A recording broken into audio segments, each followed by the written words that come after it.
안녕하세요. IMS 연구센터 이수연입니다. 영상으로 뵙게 돼서 반갑습니다. 이번 영상은 CRE 시험과 관련된 안내와 관련된 영상이 되겠습니다.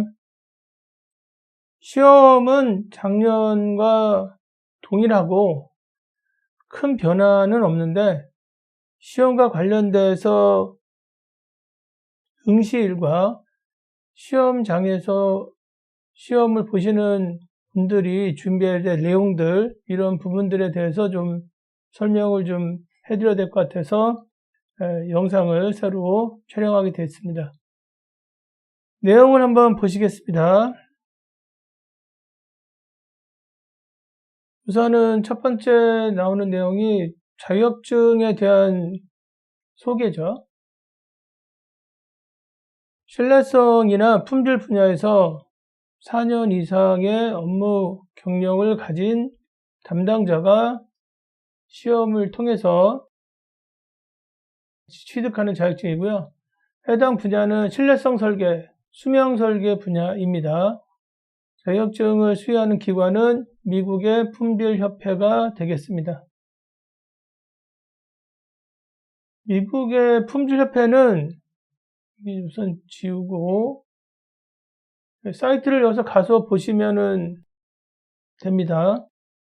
사이트 가서 보면은 사이트가 굉장히 잘 되어 있죠. 미국이 굉장히 큰 나라인데 미국의 품질과 관련된 협회는 이 미국 품질협회 하나입니다. 그리고 신뢰성과 관련된 시험도 역시 마찬가지로 하나이고, 그리고 신뢰성 쪽에 관련돼서 다양한 시험이나 재료 분석이나 모델링과 관련된 내용들도 많이 담겨져 있습니다. 그래서 신뢰성 쪽에서 업무를 보시는 분들은 회원 가입을 하셔서, 물론 이제 회원 가입을 하실 때 돈이 들죠. 돈이 드는데 회원 가입을 하셔서 사이트를 한번 보시면 아주 유익한 정보를 많이 얻지 않을까, 이렇게 이제 생각합니다. 그래서 한번 이제 사이트 한번 들어가서 보시기 바랍니다. 그 다음에 자격 조건이 나왔습니다. 자격 조건은 총 8년인데 교육 경력 4년을 포함합니다.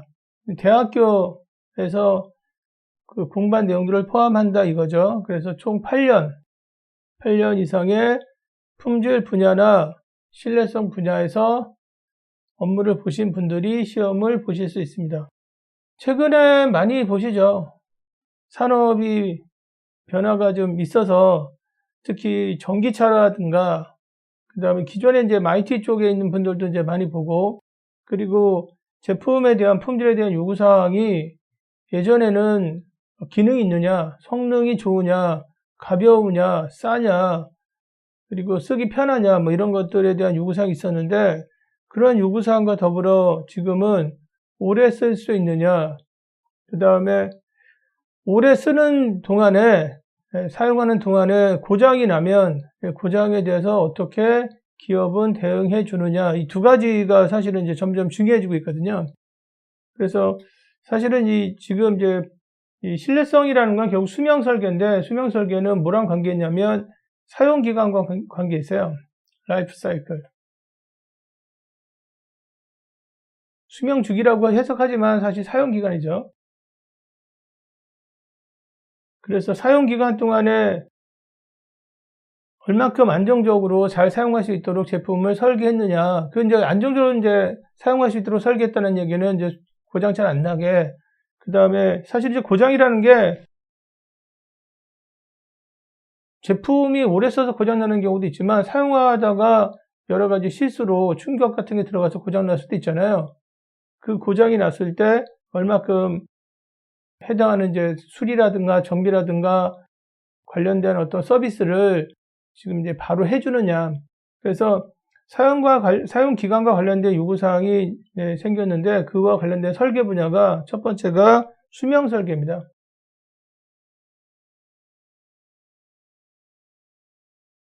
수명 설계. 그래서 지금 이제 이 자격증이 나오게 된 거고요.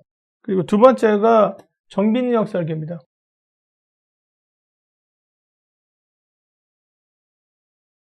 정비능력 설계.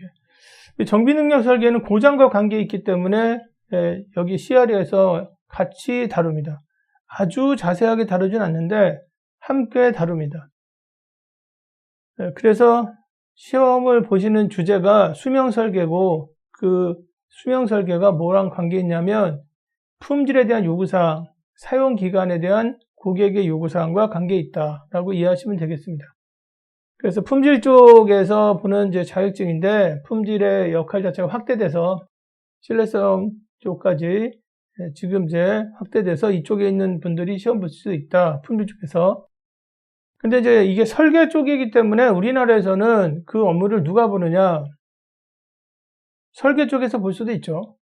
그래서 시험을 보시는 분들을 보면은 구성이 설계 쪽에 계신 분이 한 반, 품질 쪽에 계신 분들이 반, 뭐 이렇게 되어 있습니다. 그러니까 이제 회사에서 신뢰성 설계를 담당하는 부서가 어디냐? 그래서 우리는 그냥 뭐 설계에서 그냥 같이 한다. 그러면 설계 쪽에 있는 분들이 보죠. 최근에 이제 자동차 쪽에 계신 분들이 많이 보고 있습니다. 자동차에 대한 요구사항으로 이게 명확해졌거든요. 수명 설계가. 그리고 이제 기존에 있는 IT 쪽에 계신 분들도 많이 보고 합니다. 그 다음에 시험 방식에 대해서 잠깐 보시면 시험 방식은 컴퓨터로 볼 수도 있고요. 그리고 컴퓨터로 볼 때는 문항이 약간 좀 더 많아요. 그래서 컴퓨터로 볼 때는 165문항을 4.5시간 동안 보고 그 다음에 시험지로 볼 수도 있습니다. 시험지로 볼 수도 있는데 시험지로 볼 때는 문항이 150문항이고 4시간 이렇게 볼 수 있습니다. 컴퓨터로 볼 때는 영어로만 봐야 됩니다. 시험지로 볼 때는 시험지가 어떻게 나오냐면 이쪽 이렇게 시험지가 이렇게 그 책으로 나오거든요. 이쪽이 영어고요. 이쪽이 한글이에요. 그래서 이제 영어에 있는 내용들을 한글로 이렇게 직역을 해서 같이 보여줘요.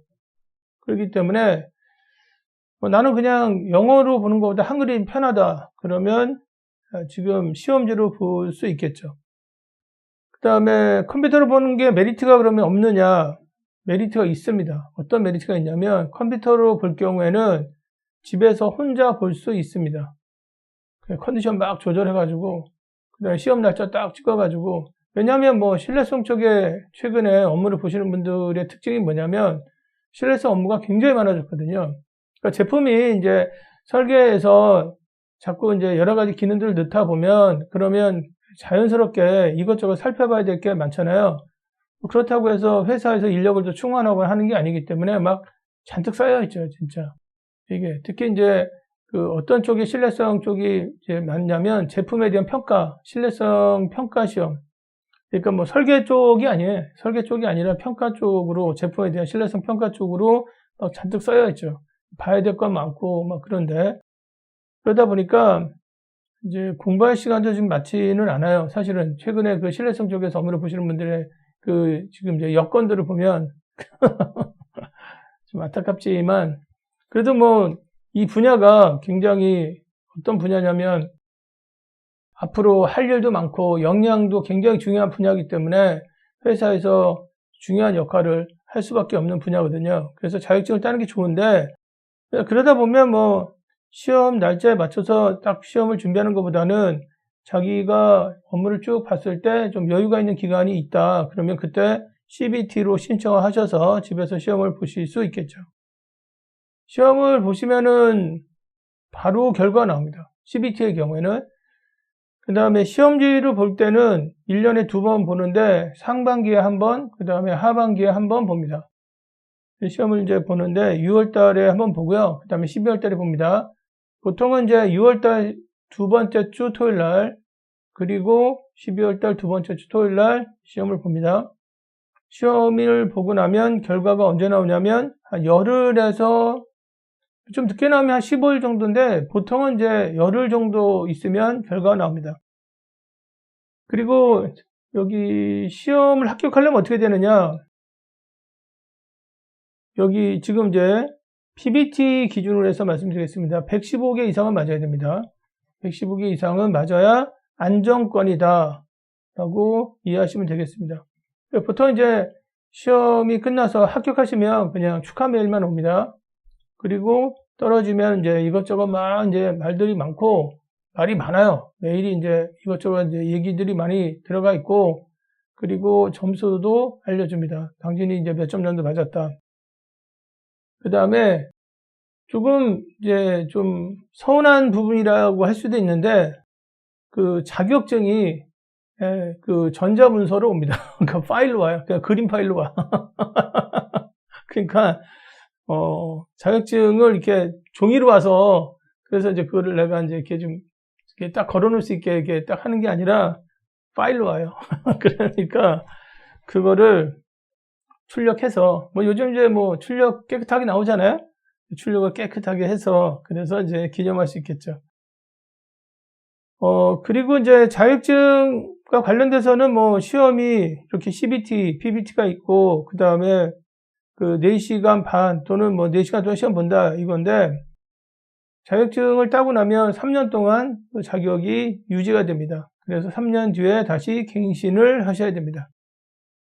그리고 시간과 관련돼서 잠깐 설명해 드리면, 여기 150문항에서 4시간, 그 다음에 165문항에서 4.5시간인데 시간이 굉장히 빠듯합니다. 제가 시험 감독을 해보면 CRE 같은 경우에는 합격자하고 불합격자가 딱 보여요. 시간이 없는 분들은 대부분 다 떨어집니다. 떨어질 수밖에 없어요.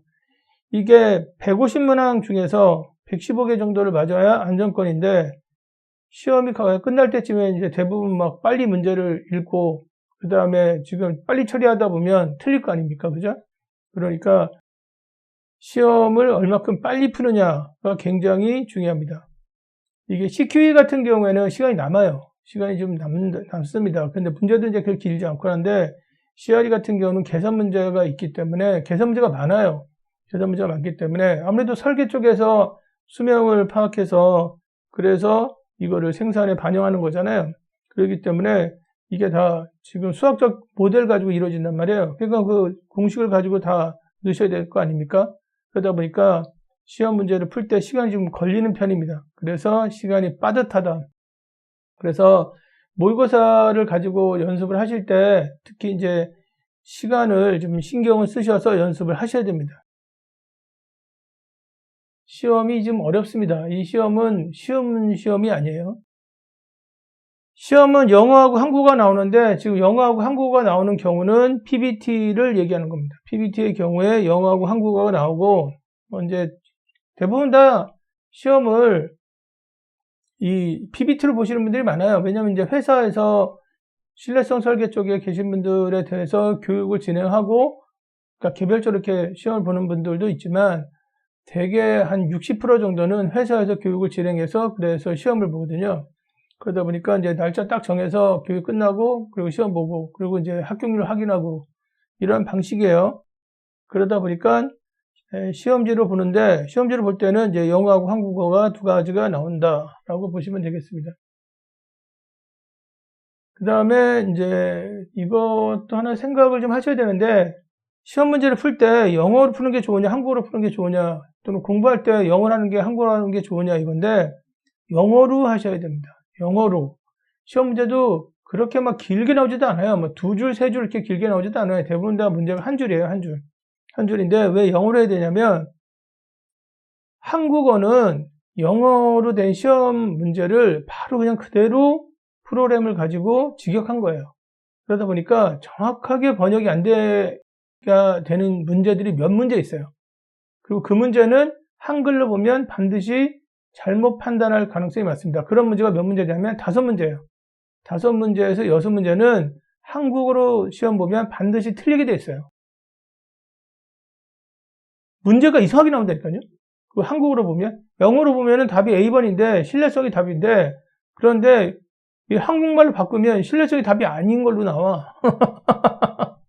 그게 그래서 이제 하나 신경 써야 될 건 뭐냐면, 가능한 한 영어로 공부를 하시는 게 좋다. 왜냐면 이제 공부를 하시는 거는 합격을 위해서 공부하시는 거잖아요. 그러니까 합격에 유리한 조건을 찾으셔야겠지요. 그 다음에 응시료는 굉장히 비쌉니다. 굉장히 비싸서 회원일 때는 여기 433달러고 비회원일 경우에는 지금 533달러인데 우리나라 같은 경우는 이제 환율을 생각을 해서 봤을 때는 90만 원 정도 됩니다. 이 금액 자체가. 또 최근에 환율이 굉장히 올라가 있어서 작년보다는 올해 환율이 더 올라갈 걸로 보는 거죠. 그래서 지금 응시료가 오르진 않았는데 미국에서는 올리지 않았는데 우리나라 수험생들 입장에서는 이제 환율 때문에 오른 걸로 느껴지지 않을까. 시험이 비싸요. 거의 100만 원 가까이 하는 겁니다. 그 다음에 시험 방식은 오픈북입니다. 이 오픈북에 대해서 잠깐 설명해 드리면, 그러니까 다시 말하면 시험장에 책을 가져갈 수 있다. 그래서 책을 보면서 문제를 풀 수 있다. 굉장히 이제 좋죠. 그런데 실제로 책이 크게 큰 도움이 되지 않습니다. 책보다는 어떤 게 도움이 되냐면 시험 준비를 하면서 노트가 훨씬 더 도움이 됩니다. 책보다는. 그게. 그리고 이제 노트는 어떻게 해야 되냐면 보통 시험을 준비할 때 그냥 스프링 노트에다가 자기가 시험 준비해서 쭉 쓸 수도 있지만 A4지에다가 이렇게 쭉 쓸 수도 있거든요. 그런 경우에는 바인더에다 넣어서 책처럼 만들어 가셔야 됩니다. 그러니까 시험장에서 허용되는 거는 유인물이 아니에요. 스테이플러가 이렇게 찍혀있는 유인물은 안 됩니다. 무조건 다 그거는 쓰질 못해요. 쓰질 못하니까 그런 유인물들을 한 장이든 뭐 2장이든 간에 그 바인더로 묶어야 돼요. 그러니까 뭐 다이소나 쿠팡 같은 데서 1,000원 정도 주면 비닐 속지가 있는 바인더를 살 수 있잖아요. 그 바인더에다가 공부하신 내용들을 다 차곡차곡 넣고 가져가셔야 돼요. 그래서 책으로 인정을 받으셔야 됩니다. 그래야 이제 사용할 수 있다. 두 번째, 그 책에는 문제가 들어가 있으면 안 됩니다. 그게 그냥 교재든 아니면 내가 노트에 정리한 거든 바인더에서 이제 정리한 거든 문제가 들어가 있으면 안 됩니다. 문제가 있으면 그 부분들은 사용하지 못하기 때문에 아예 책 자체를 쓰지 못할 수가 있어요. 세 번째, 바인더로 준비할 때 다시 겉에다가 중요한 부분이라고 해서 포스트잇에다 붙이고 거기다 또 다시 짤막하게 내용을 요약하는 경우가 있는데 그거는 다 문제로 취급받습니다. 그 포스트잇을 쓰는 거는. 그래서 다 띄워야 됩니다. 다 쓸 수가 없어요.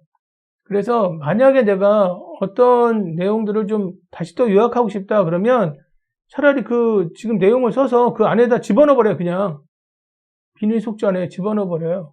그렇게 해서 지금 이제 내용을 지금 이제 가지고 시험을 볼 수 있게.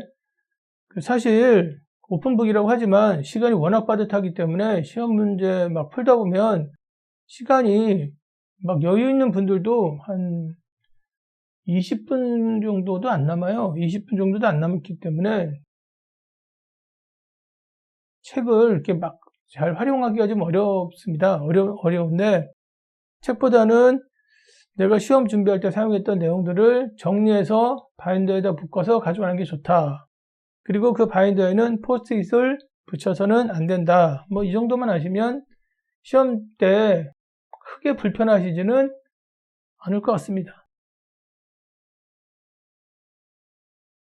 그 다음에 보시면은 시험 문제 구성인데 시험 문제 구성은 파트가 크게 보면은 3개 정도 파트로 되어 있어요. 첫 번째가 이렇게 지금 첫 번째 파트예요. 이게 신뢰성 관리 그리고 통계학, 통계적 활용 이렇게 되어 있는데 첫 번째 파트가 우선은 신뢰성은 설계 단계에서 이루어지는 활동이잖아요. 그래서 지금 신뢰성 관리에서는 2가지 굉장히 중요한 내용이 이제 정의가 되어 있습니다. 첫 번째, 설계 단계에서 수명을 확인할 수 있느냐. 그걸 이론적으로 정리해요. 설계 단계에서. 보통은 수명이라는 건 쓰고 나서 알잖아요. 그런데 우리가 설계하려고 하는 목적은 수명을 길게 하려고 하는데 지금 이제 쓰기 전에 알아야 될 거 아니에요. 수명 정보를. 그래서 얘는 지난번보다 수명이 늘었다. 뭐 얼마 정도 늘었다. 더 튼튼해졌다. 지금 이제 그거를 알아야 되는데 그리고 설계 단계에서 어떻게 할 것이냐. 그 이론적인 정리가 하나 있고요. 두 번째는 보통 이제 수명을 알려면 고장이 어떻게 발생하는지 고장에 대한 비율을 알고 있어야 되거든요. 근데 시간에 따른 고장에 대한 비율이 확률 밀도 함수로 표현할 수 있어요. 확률 밀도 함수로. 그러니까 확률 밀도 함수가 신뢰성 설계에 바로 사용됩니다. 그거를 이론적으로 증명이 돼 있어요. 이게 첫 번째가 신뢰성 관리에서 그걸 증명해요. 그러다 보니까 우선은 설계 단계에서 수명 설계할 수 있다. 그리고 수명과 관련돼서 고장이 어떻게 발생하는지를 확률 밀도 함수로 표현할 수 있다. 그러면 그걸 가지고 이제 통계학이 이렇게 등장하는 거죠. 그래서 지금 우선 신뢰성과 관련돼서 기초적인 부분으로 지금 이제 신뢰성 관리에서 그런 원칙에 따라서 통계학을 배웁니다. 통계학이 배우는 게 아니라 통계학을 공부하셔야 되는 거지. 공부를 많이 하셔야 되는 거죠. 그 다음에 여기가 이제 한 파트고, 그 다음에는 이제 뭐 설계 단계에서 사용하는 신뢰성 기법이죠.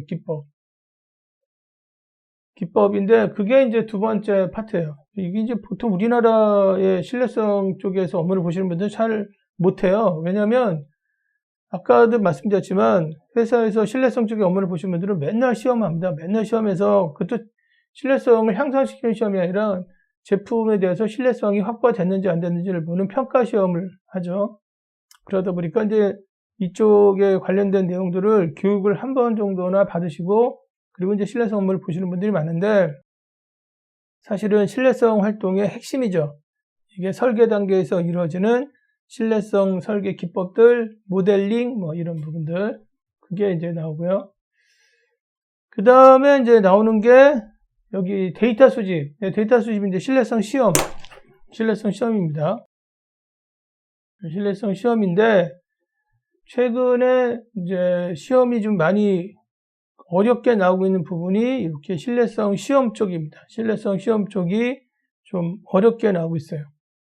미국도 아무래도 시장에 어떤 새로운 기술들이 들어와서 자동차도 좀 바뀌고 있고, 그러니까 그 전에 뭐 스마트폰 그런 지금 이제 시절이 아니라 자동차 자체가 지금 이제 새로워지고 있잖아요.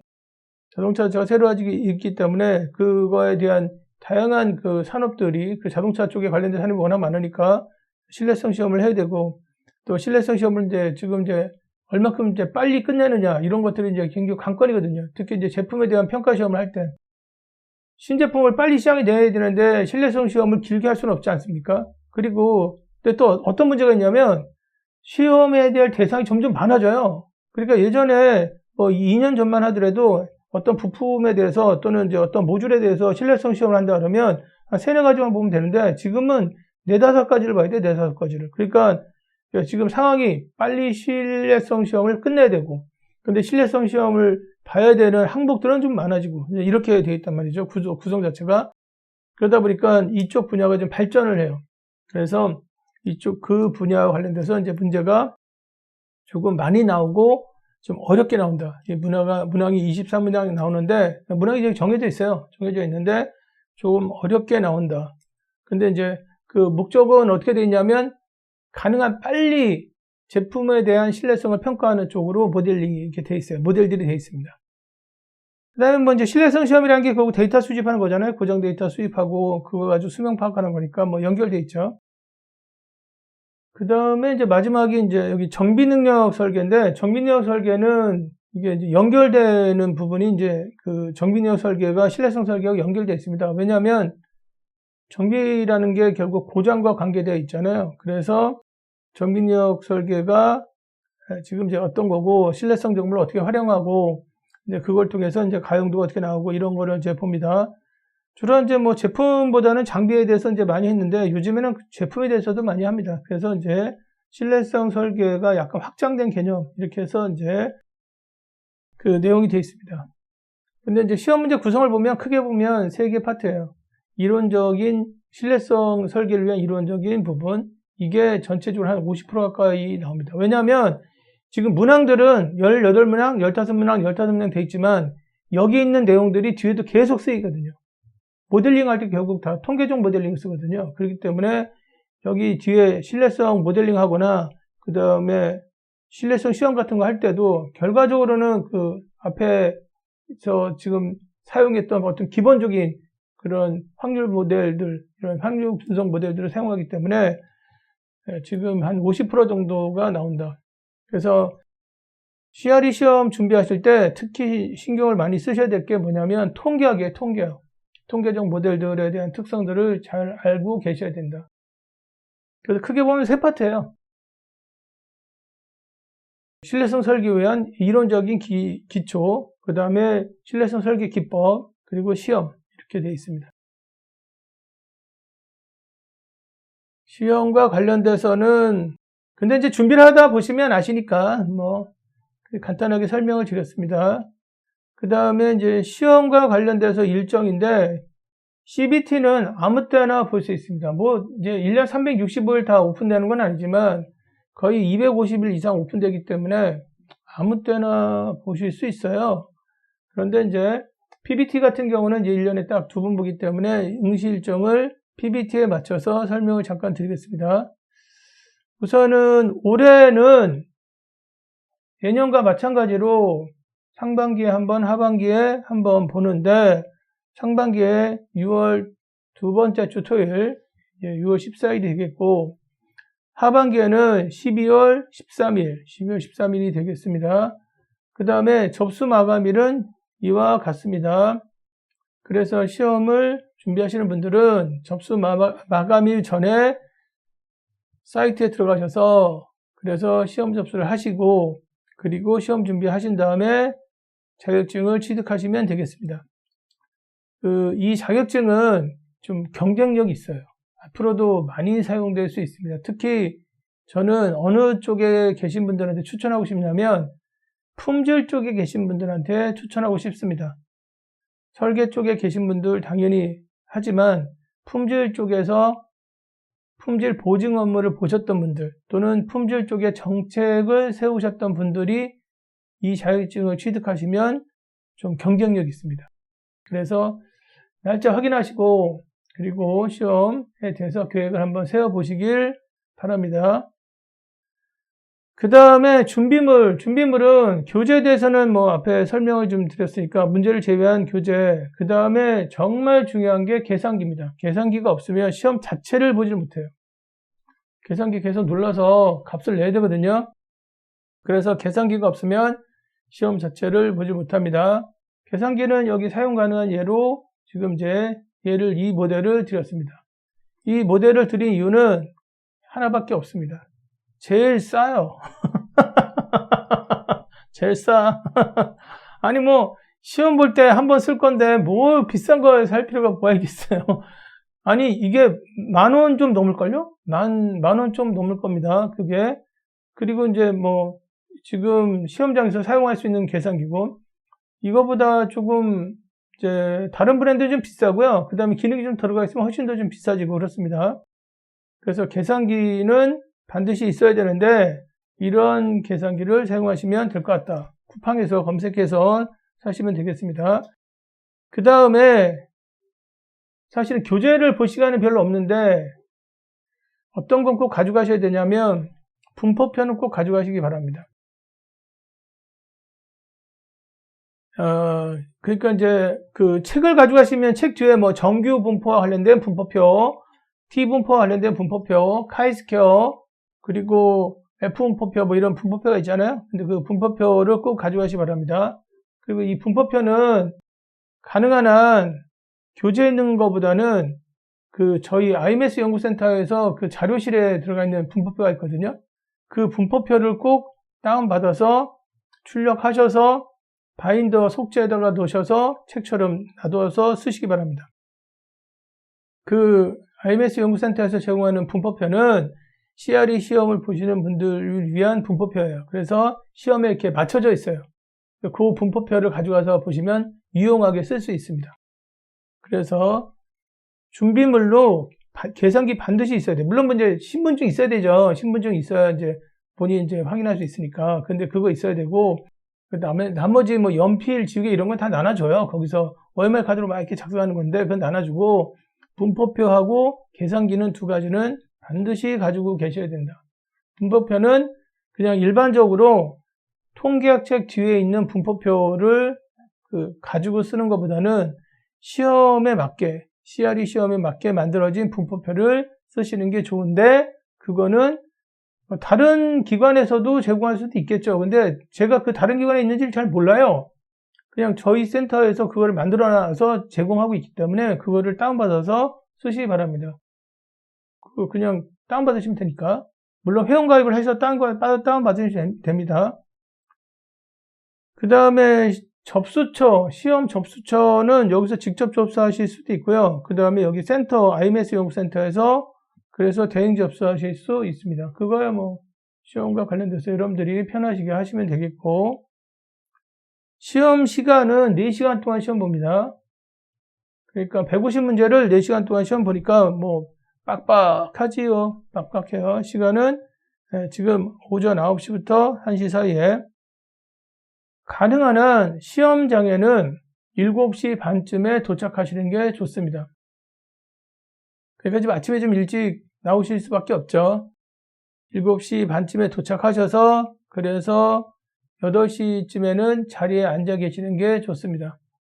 자리에 앉아 계시고 수험번호 확인하신 다음에 자기 자리를 찾아서 거기서 앉아 계시고, 그러고 나서 이제 마음을 좀 안정화시킨 다음에 그 다음에 이제 뭘 좀 드시는 게 좋죠. 뭘 이렇게 좀 드시고 든든하셔야 되니까. 특히 이제 좀 열량을 많이 쓰니까 머리를 많이 쓰잖아요. 열량이 이제 많이 소비가 되니까 지금 이제 좀 열량에 좀 도움이 되는 음식을 좀 이렇게 드시고 그 다음에 시험을 보시면 되겠습니다. 4시간 동안 시험 보고 시험 문제가 많기 때문에 아주 빡빡한데, 그런데 제가 시험 감독을 해보면 어떤 걸 느낄 수 있냐면, 시험이 딱 시작되고 나서 1시간부터 2시간 사이에 확실히 집중력이 떨어져요. 이 시험지를 넘기는 소리가 달라져요. 이게 처음에는 이게 아주 경쾌하게 넘어가, 샥 이렇게 넘어가거든요. 그런데 1시간 정도 지나고 나서부터는 이게 넘어가는 게 이게 좀 느려져. 이게 집중력이 떨어지고 조시는 분들도 많아요. 조시는 분들도 많습니다. 그래서 우선은 시험 중에 뭘 드실 수 있는 그런 음료수나 그 다음에 간단한 어떤 지금 이제 과일이나 이런 걸 가져가셔야 됩니다. 시험장에서 먹을 수 있어요. 물론 이제 시험장 안에서는 먹을 수 없고 나와서 먹고 이렇게 들어가는 형태예요. 그런데 그래도 거기서 드실 수 있으니까 에너지를 보충할 수 있는 어떤 음식들을 좀 준비를 하셔야 됩니다. 하여튼 4시간 동안 굉장히 집중하셔야 됩니다. 그 4시간 동안 집중을 하시려면 모의고사를 푸셔야 됩니다. 150문제를 딱 세팅해서 시간을 딱 정한 다음에 가능한 오전에 시험을 한번 쭉 보셔야 돼요. 시험을 이렇게 쭉 보셔야 됩니다. 모의고사를 가지고 시험 준비하실 때는 모의고사는 최소한 3회 이상은 푸셔야 됩니다. 3회 이상은 푸셔야 시험장에서 뭔가 이제 좀 안정적으로 4시간을 잘 쓰면서 그래서 시험을 보실 수 있어요. 이거 일종의 이제 시험이라는 거는 뭐 이제 경기 같은 거예요, 경기. 그게 그래서 컨디션을 이제 가능한 시험에 맞춰서 이제 좀 잘 만든 다음에 그 다음에 이제 시험을 보시는 게 좋죠. 그 다음에 시험 장소는 서울대에 있는 글로벌 공학 교육센터인데, 여기는 이제 비즈니스 센터예요. 그래서 다른 업체들이 입주해서 그래서 여기 쓰는 건데, 요즘 대학교에서 그렇게 많이 하잖아요. 사용하는 곳은 이제 5층입니다. 시험 보시는데 5층이고, 그 다음에 기관은 미국 시험들을 많이 이제 보는 프로메트릭에서 지금 이제 시험을 주관하고 있습니다. 그래서 장소는 이제 서울대입니다. 가능한 한 대중교통을 이용해서 가시거나 아니면 택시를 이용하시기 바랍니다. 내가 내 차를 가져갈 경우도 있는데 그 시간이 30분 정도 되면 갈 수 있는데, 만약에 1시간 정도의 거리다 또는 40분 정도 거리다 그러면 차를 이용하는 건 좀 별로 좋지 않아요. 또는 이제 글로벌 공학센터를 내가 정확히 잘 알고 있다. 그래서 그 길을 잘 알고 있고, 그리고 이제 좀 나한테는 편한 길이다. 그러면 이제 내 차를 이용할 수 있겠죠. 그러니까 가능한 한 시험 볼 때는 시험을 좀 잘 볼 수 있게 나를 세팅해 주는 게 좋거든요. 근데 아침에 막 서두르거나 아침에 좀 불편함이 생기잖아요. 그러면 시험을 못 봐요. 근데 뭐 시험이 1년에 2번밖에 없는 거고, CBT로 본다면, 그러니까 PBT로 본다면 2번밖에 없는 거고, 그리고 가능한 한 이런 시험을 뭐 이렇게 여러 번 볼 필요가 뭐가 있겠어요. 그냥 한번 잘 해가지고 시험 딱 붙고, 그 다음에 그 시험 본 걸 가지고 또 내가 내 업무를 좀 쓰고, 뭐 이렇게 하는 게 바람직하겠죠. 효율적이죠. 그게 훨씬. 그러니까 여기 지금 센터에 대해서 가실 때 택시로 이동하시거나, 아니면은 뭐 거리 가까우면, 아니면 또 뭐 지금 제 친구가 또는 가족이 그 여기까지 날 태워다 주면 감사하죠. 그렇죠. 좋겠죠. 그렇게 해서 이제 여기 장소가 되겠습니다. 그래서 시험과 관련돼서 응시 일정에 대해서 설명을 좀 드렸습니다.